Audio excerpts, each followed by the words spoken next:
Good morning. Welcome to the WEX Wakeup for Monday, November 13th. I'm Christy Matino.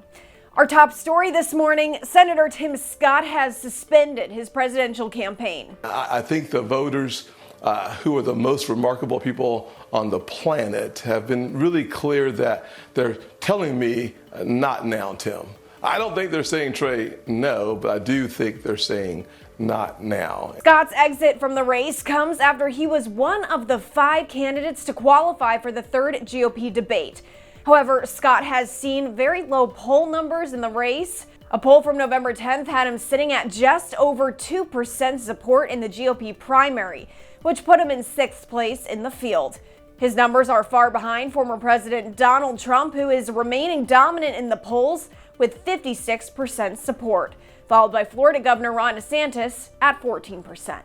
And No Labels National Co-Chairman Larry Hogan says he doesn't think West Virginia Democratic Senator Joe Manchin would launch a presidential campaign at all, let alone via his third party.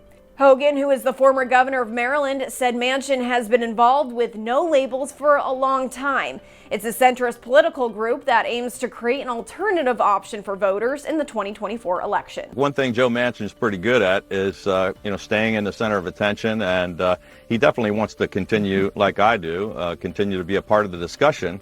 But I'm not sure whether all of this hype this week is going to turn into a presidential campaign or not, frankly. Now, Manchin announced he would not be running for re-election in the Senate earlier this week, which has left many to predict what his next move will be.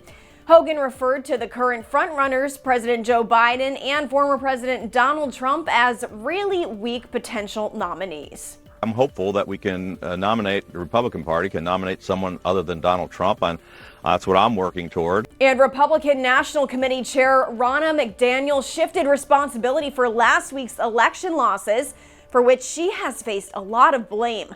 The RNC chairwoman says that critics don't understand what her role was or what the role of the RNC is. We're a turnout machine, and actually it's going to look like more Republicans turned out in Virginia than Democrats.